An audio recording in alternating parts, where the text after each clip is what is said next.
Right, let's get down to business. It's your own honey smack, Eddie. You're not getting this. This is our good call, bad call. Let's kick it off.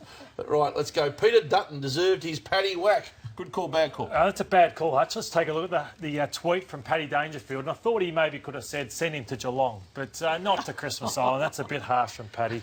The game's not. That wasn't that harsh. Caro, the Tiger train has broken down on the AFLW line. Good call, bad call. Harsh call, but good call. Winless.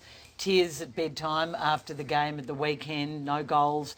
Look, a lot of soul-searching about recruiting and obviously what's gone wrong at the end of the season, no doubt. Good call. Kane, Tex Walker is a modern-day Nostradamus. Good call, bad call. That's a great call, Lordo. It's read the tea leaves call. Here he is doing the power stance. This is social distancing, Hutch. That's unreasonable. I've always said about Taylor Walker, he is smarter than the average footballer. I've always said that.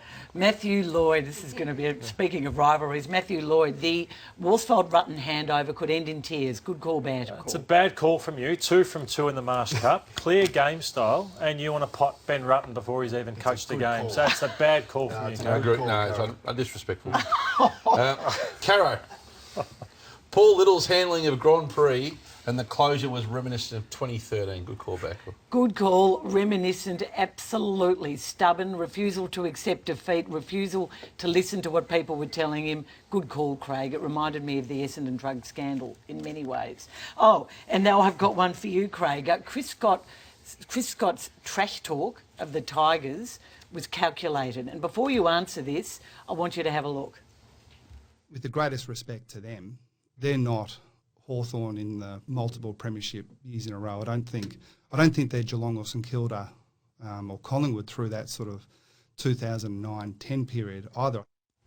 Consistent call, sticking by what he said going into last year's finals call, and reasonable assessment of his own view, and it raises the stakes on that great rivalry, and hopefully we'll see it at some stage in the revised season. St Kilda were a great team over those 2 years, but I don't think they won a flag. I think that was a silly statement by Chris. What's the point of asking me if you already had this? Hey, Kane, we'll keep this moving. Put your bib in. Ollie Wines has not learned his lesson. Good call, bad call. It's a good call. It's a rev head call, Lordo. Let's look at the vision from Charlie Dixon's Instagram account. This is Tom Cleary there going 150 kilometres an hour around a racetrack. Ollie Wines is there. There he is. What is he thinking on the eve of the season after the water skiing disaster from a few years ago which ruined his season? Has not learned his lesson. It's a great call. And Lordo, the last one to you, Hutchie, actually. Yes. Holy moly, footy can't lose BT. Good call, bad call.